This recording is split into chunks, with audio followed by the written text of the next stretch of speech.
আমন্ত্রণ জানাচ্ছি প্রিয় দর্শক মানচিত্রের নিয়মিত আয়োজন কথোপকথনে। বিএনপি সরকার কত বড় ফাঁদে পড়েছে বিএনপি নিজেরাও বুঝছে না। হঠাৎ করে দেখবে যে বিএনপি জয় বাংলা হয়ে গেছে। হঠাৎ করেই বিএনপির জন্য অশনি সংকেত।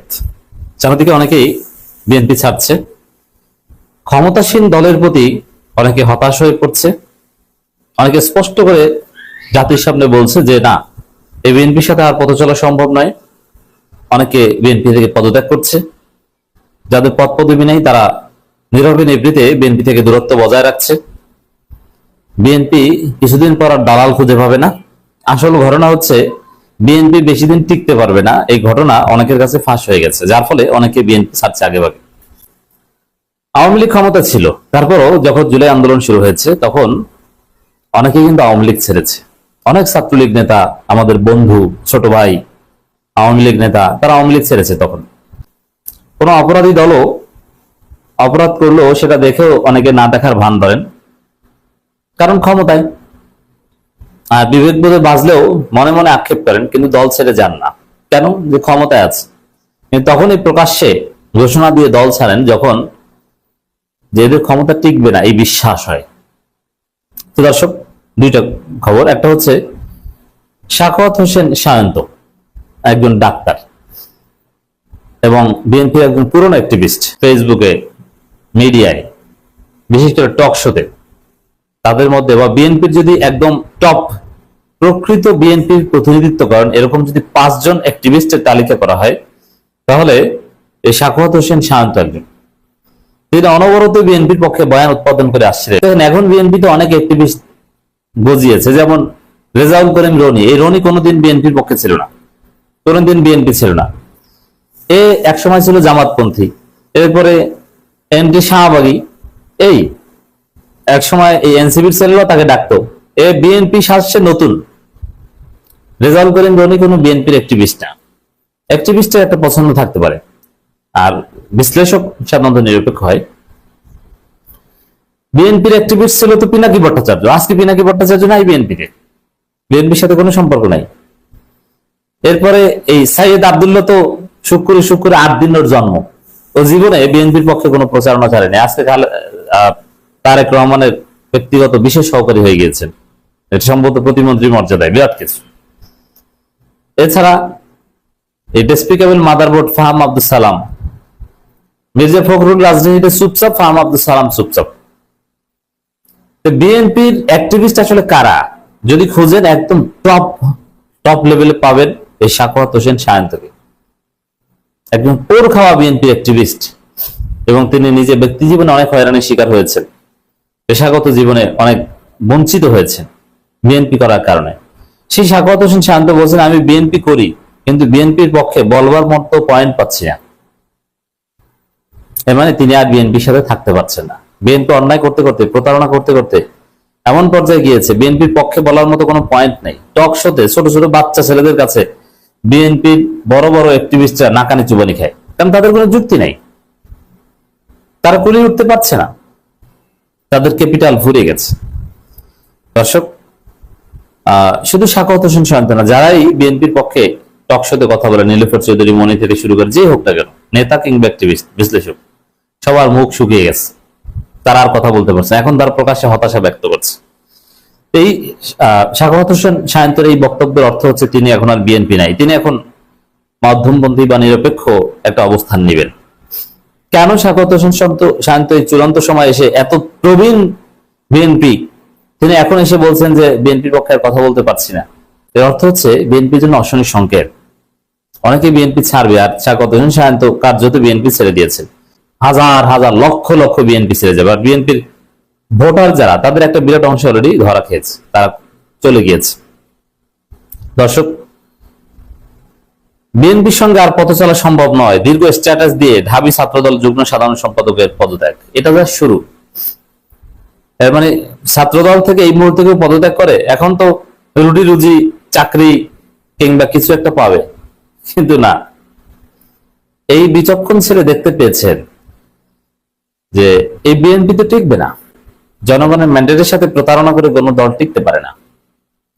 আর দেশের যে অবস্থা, ভয়াবহ বিদ্যুৎ সংকট, বাংলাদেশের ইতিহাসে সবচেয়ে, বাংলাদেশ বিদ্যুতায়িত হওয়ার পর সেই অতীতে নূর নবী আমলের হিসাব আমি ধরছি, 2016 সালের হিসাব, 16 সাল থেকে, কারণ 16 সাল থেকে বাংলাদেশ শতভাগ বিদ্যুতায়িত হয়।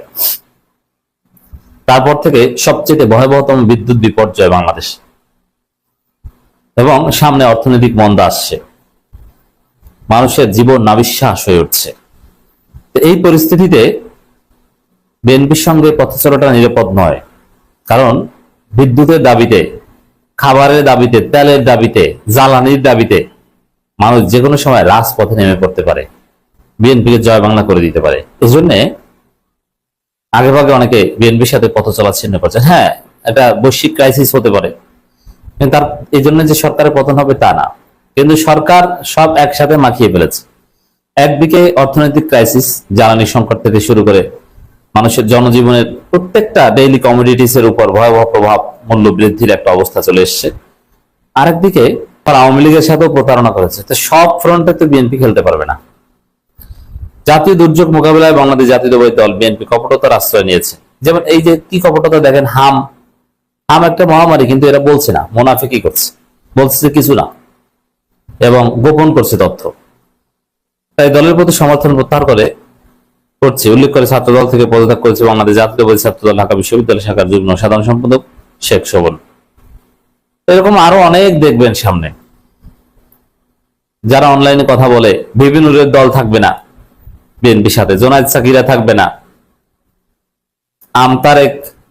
আমতারেক তো সরাসরি আওয়ামী লীগ করবে। আসসালামু আলাইকুম দর্শক, একেবারে ভাইরাল হওয়া স্পিকার, বাংলাদেশ জাতীয় সংসদের স্পিকার হাফিজউদ্দিন আহমেদ বীর বিক্রম, তার একটা 2 লাইনের একটা কমেন্ট, এটা বেশ আলোড়ন তুলেছে। কিন্তু আমি এটার একটু ভেতরে ঢুকতে চাই, একটু আবার মনে করিয়ে দিই স্পিকার যে কথাগুলো বলেছেন। এনসিপির নেতা, তাদের দক্ষিণাঞ্চলের মুখ্য সমন্বয়ক, এবং এবার মোটামুটি ফাঁকা মাঠে গোল দেওয়া একসময় ডক্টর ইউনূস সরকারের মবের রাজ্যের ভাইব্রেন্ট তারকা, আমি আর মবের কারিগর বললাম না, মবের অন্যতম সেনাপতি বললাম না, হাসনাত আব্দুল্লাহ সম্পর্কে স্পিকার বলেছিলেন যে this is not Shahbag square, mister Abdullah. Hasnat আব্দুল্লাহকে স্পিকার আবারও ছোট্ট করে মনে করাই, সংসদীয় জাতীয় নাগরিক পার্টি এনসিপির সংসদ সদস্য মোহাম্মদ হাসনাত আব্দুল্লাহ, এই নামের আবার একটা ব্যাপার আছে। আবুল হাসনাত হচ্ছে তার নাম, সার্টিফিকেট নেম কি হাসনাত আব্দুল্লাহ, ইউনিভার্সিটি গিয়ে নাম চেঞ্জ করে অনেকে। আমার জীবনে এরকম একটা ইতিহাস আছে, আমি এটা পরে আরেকদিন আপনাদেরকে বলবো। আমার জীবন মানে আমার না, আমি একজনের দেখেছি, একজনের ছোট করেই বলি, আমার এক বড় ভাই পারিবারিক নাম ছিল ধরেন আমাদের রহিমউদ্দিন, করিমউদ্দিন, সলিমউদ্দিন, এরকম একটা সংসদে শেষে আকাশ বাতাস তারা টাইপের একটা নাম দিয়েছে, তার তারাময়, আকাশময় এই টাইপের। তো পিতা এসছেন তার ছেলেকে ক্যাম্পাসে খুঁজতে ইউনিভার্সিটির, তো পিতা তো তার দেয়ার নাম রহিমউদ্দিন, করিমউদ্দিন, সলিমউদ্দিন নামেই খুঁজেন, সারা ক্যাম্পাস খুঁজে বলে বেটা আমার টাকা খায়, আমার প্রতি মাসে টাকা আনি, ইউনিভার্সিটিতে পড়ে না, তাহলে থাকে কই। শেষে ঘাইটা দেখা গেল ছেলে তো তার ওই রহিমউদ্দিন, করিমউদ্দিন নাম বদলায় নাম রাখছে গিয়া তারাময়, নক্ষত্রময়, ছায়াময়। আমি রূপক অর্থে আপনাদেরকে বলছি। এখন এই হাসনাত আব্দুল্লাহ যে নাম হইল আবুল হাসনাত থেকে, এটার রহস্য আমি একসময় বের করবো, জানবো।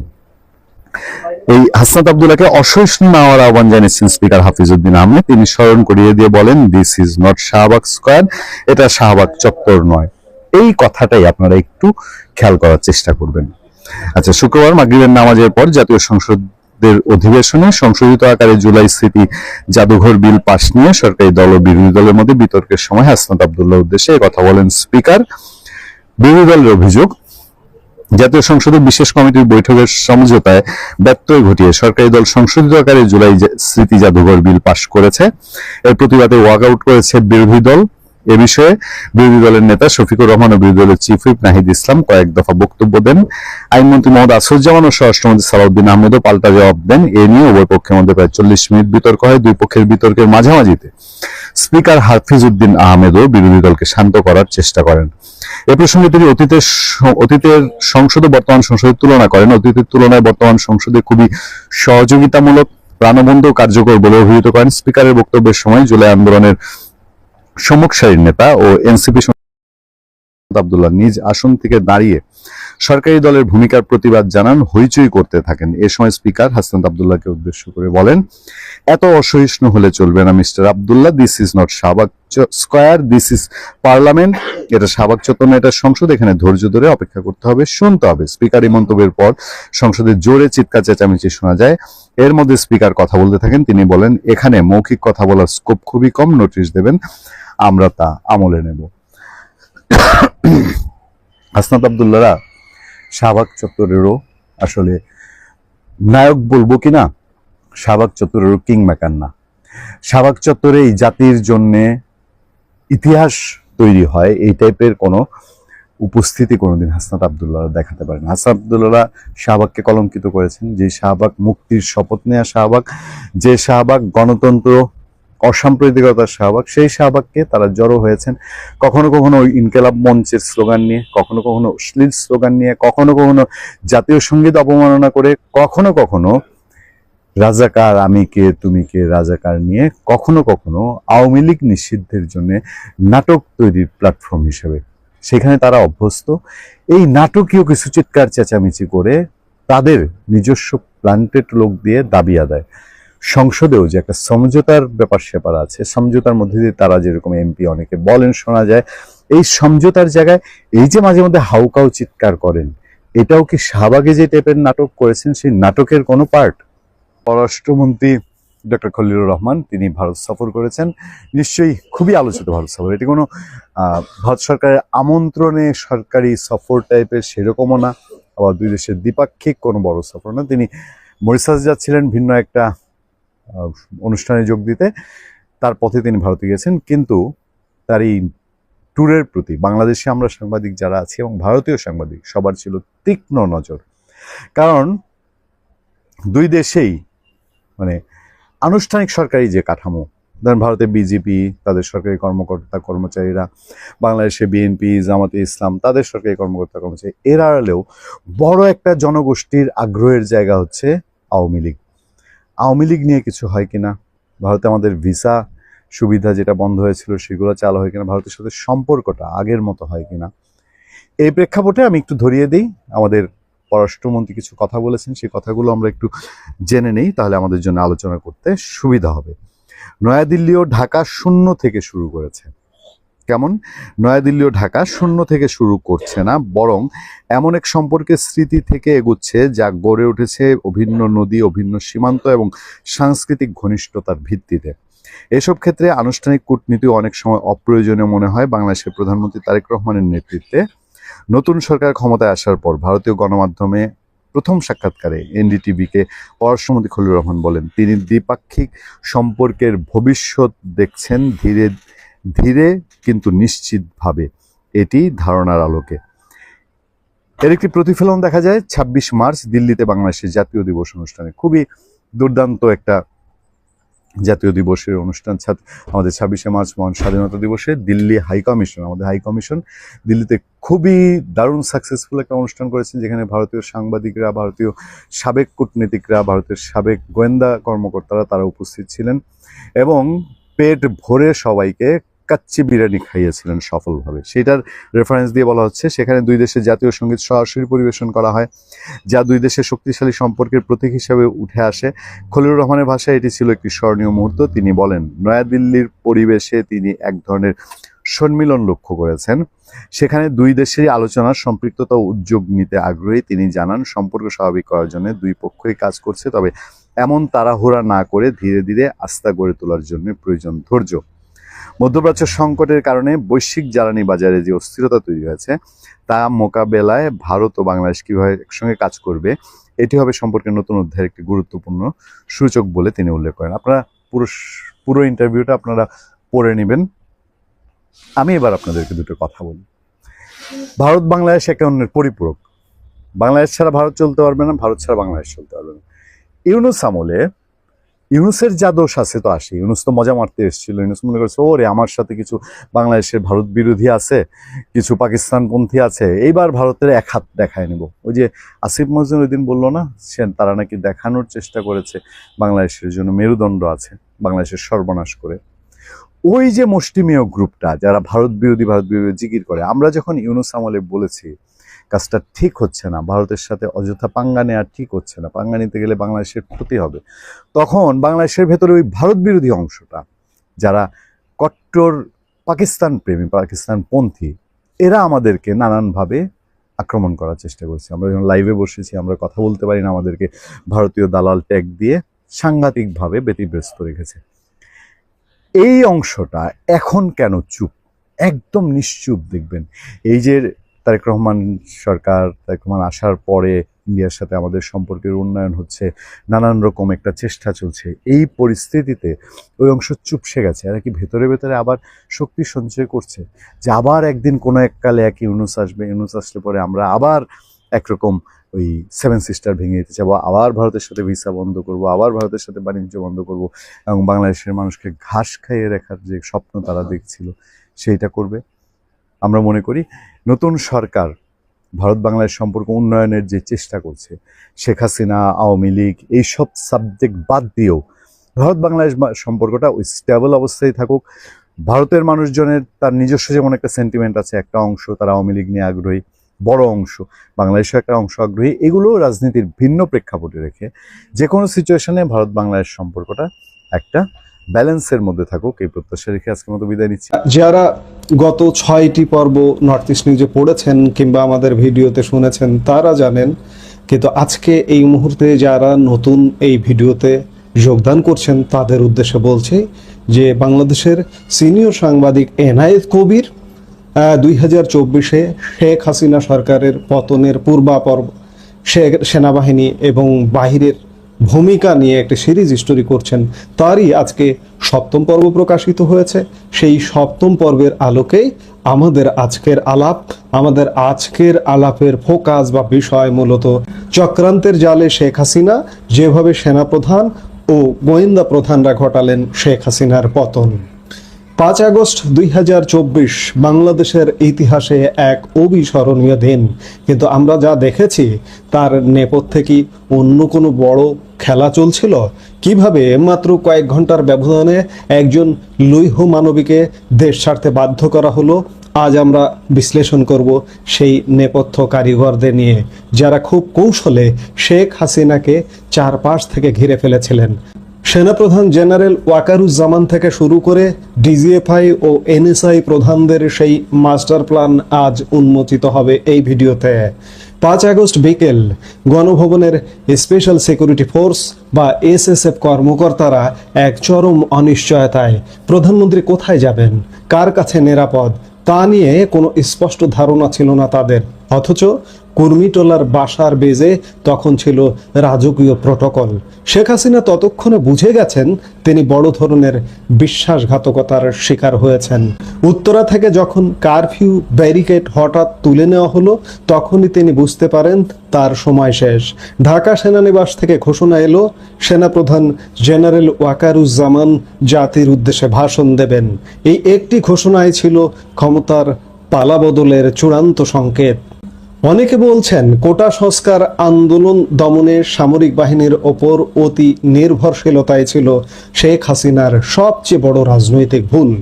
গোলাযোগ শুরু হওয়ার পর জেনারেল জামান এবং শীর্ষ কর্মকর্তারা শেখ হাসিনাকে বারবার পরামর্শ দিচ্ছিলেন বিষয়টিকে রাজনৈতিকভাবে সমাধান না করে সামরিক শক্তি ও আইন শৃঙ্খলার ওপর ভরসা করতে। তারা অজুহাত দিচ্ছিলেন প্রাণহানি ও রক্তপাতের। অথচ আওয়ামী লীগের জ্যেষ্ঠ নেতারা বারবার দাবি করেছিলেন যে তারা পরিস্থিতি রাজনৈতিকভাবে সামাল দিতে পারবেন। কিন্তু শেখ হাসিনাকে প্ররোচিত করা হয়েছিল তার ছোট বোন শেখ রেহানা এবং তার উপদেষ্টা সালমান এফ রহমানের মাধ্যমে।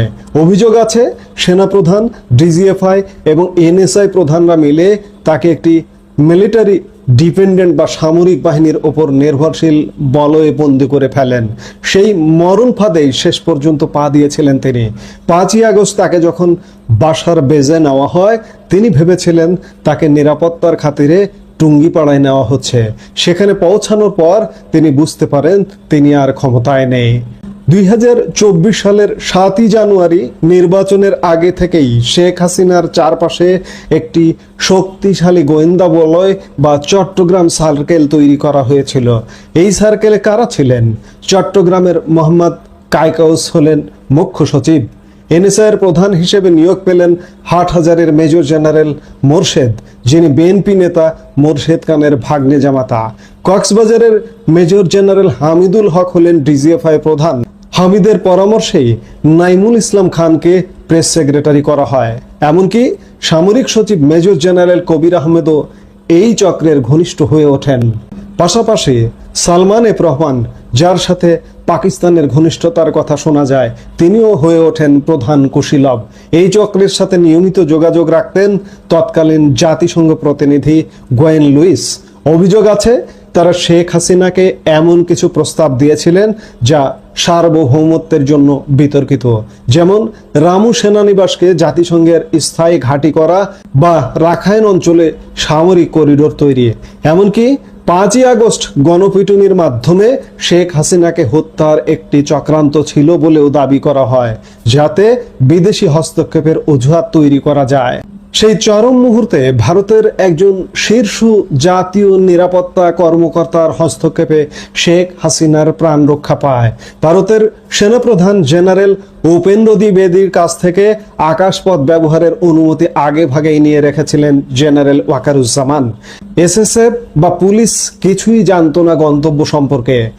শেখ হাসিনাকে দিল্লির নিরাপদ আশ্রয়ে পাঠানোর পরিকল্পনাটা ছিল অত্যন্ত গোপনীয়। যদিও শেখ হাসিনা দেশ ছাড়তে চাননি, কিন্তু পরিস্থিতির চাপে তাকে সামরিক বিমানে করে দিল্লিতে পাঠানো হয়। দিল্লি পৌঁছানোর পর ভারতীয় কর্মকর্তাদের পরামর্শেই তিনি সেখানে থেকে যান এবং বিমানটি ঢাকায় ফিরে আসে। শেখ হাসিনা চলে যাওয়ার পর দেশে কি ঘটলো? গণভবন, সংসদ ভবন আর প্রধানমন্ত্রীর কার্যালয়ে অবাধে ভাঙচুর চলল। এসএসএফ বা অন্য কোনো বাহিনী কেন বাধা দিল না? অভিযোগ ওঠে সেনাবাহিনীর পরিকল্পিত এবং বাছাইকৃত নিষ্ক্রিয়তার। সেনাপ্রধান যখন এসএসএফ ব্রিগেডিয়ারকে রাস্তায় নামতে বললেন, তখন সেই কর্মকর্তা সাফ জানিয়ে দেন যে তারা সাধারণ